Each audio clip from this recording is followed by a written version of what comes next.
வணக்கம், good morning, happy morning, wonderful morning. Behaviour சயின்ஸில் ஒரு இம்பார்ட்டண்ட் பாயிண்ட்.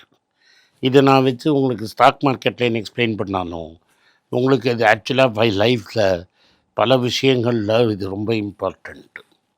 இதை நான் கண்கூட நிறைய பார்த்துருக்குறேன்.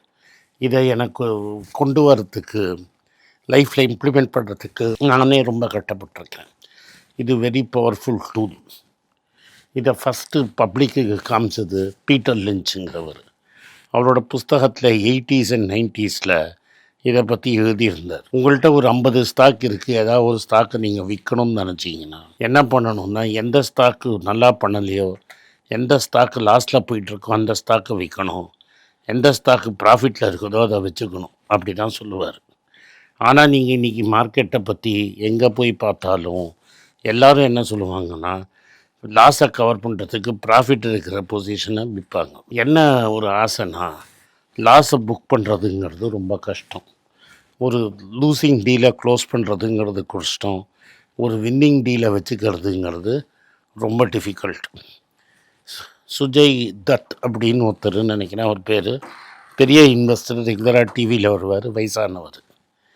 1983 அவர் ஃபஸ்ட்டு ஏஷியன் பெயிண்ட்ஸ் வாங்கினார். Asian paints actually 82 public issue போச்சு. அது 27 ரூபாய்க்கு அவர் வாங்கினார். 27 ரூபாய்க்கு பப்ளிக் இஷ்யூ போச்சு. ஒரு வருஷம் கழித்து அது 54 ரூபாய்க்கு போச்சு. 1991 அப்போல்லாம் ஒரு ஐடியா உண்டு. ஒரு ஸ்டாக்கில் நல்லா ப்ராஃபிட் பண்ணிங்கன்னா அந்த வீடை விற்றுட்டிங்கன்னா அந்த லாபம் உங்களுக்கு லாபம் கிடைக்கும் அப்படின்னு சொன்னாங்க. ஸோ அந்த லாபத்தை விற்றுட்டு அவர் ஒரு வீடு வாங்கினார். 10 வருஷம் கழிச்சு 2000 அந்த வீட்டை வாங்கின விலைக்கே விற்றேன்னார். சம்பக்லால் சௌஸ்கின்னு ஏஷியன் பெயிண்ட்ஸோட ஃபவுண்டர் 4 பேர் இருந்தாங்க. 3 ஃபவுண்டர் இறந்துட்டாங்க, இவர் தான் கடைசி ஃபவுண்டர். 1997 அவரோட டேர்ம் முடியறது. கோவத்தில் அவரோட ஸ்டாக்கை ஃபுல்லாக விற்றார். ரஃப்லி 10% அவரோட ஸ்டாக் வேல்யூ 128 கோடிக்கு விற்றார். 1997 ஜூலை 30. அது ஒரு பெரிய ஃபியூடு. அந்த டேட் எல்லாருக்கும் ஞாபகம் இருக்கும். கொஞ்ச நாளைக்கு முன்னாடி இந்த ஸ்டாக்கோட வேல்யூ 20,000 கோடி இருக்கும். 128 இது விற்றதை 20,000 கோடி இருக்கும். என்ன தான் உங்களுக்கு மற்றவங்களோட டிஸ்பியூட் இருந்தாலும் ஒரு போர்ஷன் ஆஃப் தி ஸ்டாக் அப்படியே போட்டு வச்சுருந்தாருன்னா கூட, பாதி விற்றுட்டு பாதியை வச்சுருந்தா கூட இன்றைக்கி ஒரு 10,000 கோடி கிடச்சிருக்கும். இந்த 2 பேரையும் ஒரே ஸ்டாக்கில் நான் எதுக்கு சொல்ல வரேன்னா, இந்த எஃபெக்டை டெமான்ஸ்ட்ரேட் பண்ணுறதுக்கு தான் உங்களுக்கு சொல்கிறேன். எப்போதுமே எந்த ஸ்டாக் அதை காம்பவுண்ட் பண்ணிட்டுருக்கோ, பிஸ்னஸ் கரெக்டாக ஓடிட்டுருக்கோ, அந்த பிஸ்னஸை நீங்கள் டிஸ்டர்ப் பண்ணக்கூடாது. அந்த பிஸ்னஸை நீங்கள் காம்பவுண்டிங் பிரின்சிபலை டிஸ்டர்ப் பண்ணிங்கன்னா ஒரு 10-15 வருஷத்தில் உங்கள் லாஸுங்கிறது பெரிய லாஸ் ஆகிடும். இது எனி அசட் கிளாஸுக்கு வரைக்கும், வாழ்க்கையில் நீங்கள் என்ன பிரின்சிபல் ஹேபிட்டுக்கும் ஒழுங்கும். ரெகுலராக எக்ஸசைஸ் பண்ணிகிட்ருக்கீங்க, ரெகுலராக ஒழுங்காக டயட்டில் இருக்கீங்கன்னா, தேவையில்லாத பசங்களோட கூட்டத்தோடு சேர்ந்துக்கிட்டு ஊர் மாறிட்டோன்னு வச்சுக்கோங்க. பண்ணுற எக்ஸசைஸை விட்டுட்டோன்னு வைங்க. நம்ம இப்போ எக்ஸசைஸ் பண்ணுறோம், ஒரு பர்டிகுலர் ஜிம்முக்கு போகிறோம், பர்டிகுலர் ரூட்டில் ஓடிட்டுருக்கோம். உங்கள் வேலையில் உங்களுக்கு ப்ரமோஷன் கிடைக்கிறது, ட்ரான்ஸ்ஃபர் ஆகி இன்னொரு ஊருக்கு போயிட்டீங்க அப்படின்னீங்கன்னா, இப்போ யாரோடலாம் ஜிம் பட்டீஸ் இருக்க மாட்டாங்க, நீங்கள் போகிற ஃபெமிலியர் ஓடுற ரூட்டு இருக்காது. அப்போ நீங்கள் உடனே திரும்பி ஆரம்பிக்கலைன்னா அந்த ஹேபிட்டு உங்களை கையை விட்டு போயிடும். ஒன்ஸ் அந்த ஹேபிட்டு கையை விட்டு போயிடுச்சுன்னா திரும்பி ஆரம்பிக்கிறதுங்கிறது மிக்க கஷ்டம், ரொம்ப கஷ்டம். அதுக்கப்புறம் லைஃப்பில் நீங்கள் முன்னேறதுங்கிறது ரொம்ப டிஃபிகல்ட். அப்படியே அந்த ஹேபிட் விட்டு போயிடுச்சுன்னா திரும்பி அந்த ஹேபிட்டை டெவலப் பண்ண முடியாது. இதே தான் சம்பக்லால் சௌஸ்கி பண்ணதையும் நீங்கள் பார்க்கணும். எக்ஸசைஸ் பண்ணது உங்களுக்கு பெருசாக தெரியாது, லாஸ் சரியாக தெரியாது, ஆனால் பணத்தை விட்டுறதே தெரியும். ஆனால் 10 வருஷம் கழித்து நீங்கள் அன்ஹெல்த்தியாக இருந்தீங்கன்னா 10 வருஷத்துக்கு அப்புறம் அந்த ஊர்லேருந்து இந்த ஊர் மாறுறச்ச அந்த எக்ஸசைஸ் ஹேபிட்டை விட்டுட்டோம், அந்த எக்ஸசைஸ் ஹேபிட்டை நம்ம கண்டினியூ பண்ணியிருந்தால் நம்ம ஹெல்த்து நல்லா இருந்திருக்கும் அப்படிங்கிறது. ஒரு நல்ல ஹேபிட்டை ஈஸியாக பிரேக் பண்ண முடியும், ஈஸியாக விட்டுற முடியும். நீங்கள் சுஞ்சய் தத்தாக இருக்கட்டும், இல்லை அந்த கம்பெனியோட ஓனராக இருந்த சம்பக்லால் சோக்சியாக இருக்கட்டும், இன்றைக்கி பெரிய நஷ்டத்தை அனுபவிக்கிறாங்க. ஏன்னா அவங்க பேசிக் பிரின்சிபலை ஒன்று அவாய்ட் பண்ணாங்க. என்னது, எப்போதுமே வின்னரை விற்கக்கூடாது அண்ட் லூசரை தான் விற்கணும்.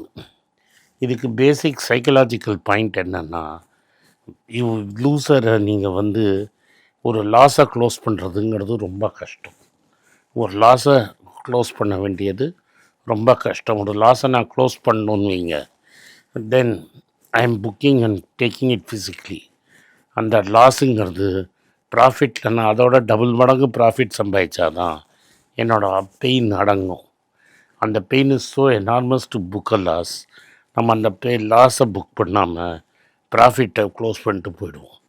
ஏன்னா ப்ராஃபிட்டை புக் பண்ணுறச்ச உங்களுக்கு ஒரு சந்தோஷம்தான் கிடைக்கும், ஒரு டோப்பமின் கிடைக்கும். அந்த தாத்தாக்கு என்ன தோணியிருக்கும், சம்பக்லால் தாத்தாக்கு, ஐயா எனக்கு 130 கோடி ரூபா கிடச்சிதுன்னு. அவர் என்ன யோசிக்கலைன்னா, எனக்கு 80 வயசு ஆகிடுச்சு, இதுக்கப்புறம் 20 வருஷம் என் பேரங்களுக்கு இதை கூப்பிட்டு போயிருந்தேன்னா அந்த 120 கோடி ரூபா 20,000 கோடி ஆயிடுச்சுன்னு. அந்த 120 ரூபா 20,000 கோடியாக அந்த ஃபேமிலிக்கு ஆளுன்னு நம்மளுக்கு நிச்சயமாக தெரியும். அதனால் எப்போதுமே வாழ்க்கையில் நல்ல ஹேபிட்டாக இருக்கட்டும், எய்தர் ஒரு பணமாக இருக்கட்டும், ஒரு டிசிப்ளினாக இருக்கட்டும், ஒரு ரொட்டீனாக இருக்குன்னு வைங்க, அது நல்ல ஹேபிட், நல்ல டிசிப்ளின், நல்ல ரொட்டீன்னா அதை எக்காரணத்துக்கு கொண்டும் ஸ்லிப்பாக விடாதீங்க. ஒரு 10 நாள் ஸ்லிப் ஆகிட்டிங்கன்னா எழுந்து வர்றது ரொம்ப கஷ்டம். அது மாதிரி பை சான்ஸ் ஒரு பேட் ஹேபிட்டு இன்றைக்கி கொஞ்சம் ஜாஸ்தி சாப்பிட்டேன்னா, கில்ட்டி ஆகி என் ஹேபிட்டை விட்டேன்னா 10 நாளில் சடன்னு 5 கிலோ ஏறிடும். அதனால் இன்றைக்கி தப்பாயிடுச்சா, ஓகே தப்பாயிடுச்சு, நாளைக்கு திரும்பி சிஸ்டம்குள்ளே வந்துடுவோன்னு இருக்கணும். அதே மாதிரி பீட்டர் லிஞ்ச் சொன்னது இதுதான். நீங்கள் ஒரு நல்ல ப்ராஃபிட்டபுளான இருக்கிற ஸ்டாக்கை விற்றுட்டு லாஸ் ஸ்டாக்கை வச்சுக்கிறதுங்கிறது கல்லைக்கு தண்ணி ஊற்றி வளர்த்துட்டு பூக்கும் செடியை பிடுங்கி எறிகிற மாதிரி. இந்த இங்கிலீஷில் அவர் என்ன சொன்னார், pulling out the flowering plants and watering the வீடுன்னு. இந்த அவர் சொன்னது எவ்வளோ பவர்ஃபுல்லாக இருந்ததுன்னா, பஃபெட் அவர் புஸ்தகத்தில் படிச்சுட்டு ஒரு நாளைக்கு அவர் வீட்டுக்கு ஃபோன் பண்ணார். அவருக்கு இருந்தது 3 பொண்ணு. அதில் ஒரு பொண்ணு ஃபோன் எடுத்திருக்கு. Yes certain mister Warren Buffett wants to talk to you dad அப்படின்னு கத்திச்சாங்க. அந்த பொண்ணுக்கு வாரன் பஃபெட் யாருன்னு தெரியல. இந்த பீட்டர் லிஞ்சுக்கு நம்பிக்கையே வரல.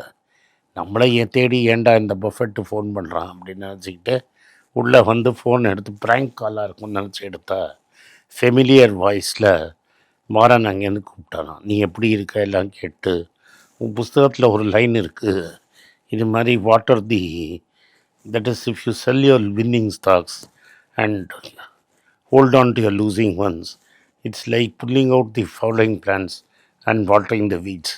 என்னோடய ஆனுவல் லெட்டரில் உன்னை கோட் பண்ணி இந்த வார்த்தையை யூஸ் பண்ண போகிறேன், அதுக்கு நீ பர்மிஷன் கொடுப்பியான்னு. அஃப்கோர்ஸ் அப்படின்னு சொன்னாராம். அந்த வார்த்தைங்கிறது ரொம்ப பாப்புலர் ஆகிடுச்சு. அது எக்ஸசைஸை நீங்கள் கோல் விடுறதா இருக்கட்டும், இல்லை பணத்தில் லாஸ் பண்ணுறதா இருக்கட்டும், ஒரு லாஸ் மேக்கிங்கை க்ளோஸ் பண்ணிவிட்டு ப்ராஃபிட்டை அதை ஓட விடுறது தான் பிஹேவியரல் சயின்ஸோட முதல் பிரின்சிபல். அதை பண்ண கற்றுக்குங்க. லாபத்தை குயிக்காக புக் பண்ணி கேஷாக மாற்றணும்னு நினச்சிங்கன்னா நீங்கள் காணாமல் போயிடுவீங்க. நன்றி, வணக்கம். இந்த வீடியோ உங்களுக்கு பிடிச்சிருந்தனா வீடியோ லைக் பண்ணுங்கள், எங்கள் சேனலை சப்ஸ்கிரைப் பண்ணுங்கள், பெல் நோட்டிஃபிகேஷன் தட்டுங்க. இந்த வீடியோ முடிஞ்சால் உங்கள் சொந்தக்காரங்களுக்கும் ஃப்ரெண்ட்ஸுக்கும் அனுப்பிச்சு அவங்கள பார்க்க சொல்லுங்கள். நன்றி, வணக்கம். குழந்தைங்களுக்காக ஒரு புஸ்தகம் லான்ச் பண்ணோம். அது ரொம்ப சக்ஸஸ்ஃபுல்லாக இருக்குது. யாருக்கெல்லாம் அந்த புஸ்தகம் போகணுமோ எங்கள் டீமுக்கு கான்டாக்ட் பண்ணுங்கள். கீழே இருக்கிற நம்பர்லேயும் வெப்சைட்லேயும் கான்டாக்ட் பண்ணிங்கன்னா உங்களுக்கு அந்த புஸ்தகத்தை நீங்கள் வாங்கிக்கலாம். மற்ற எங்கள் புஸ்தகமும் அவைலபிள் எங்கள் வெப்சைட் மூலமாகவும் வாங்கலாம். கீழே இருக்கிற வாட்ஸ்அப் நம்பர்லேயும் மெசேஜ் அனுப்பலாம். நன்றி, வணக்கம்.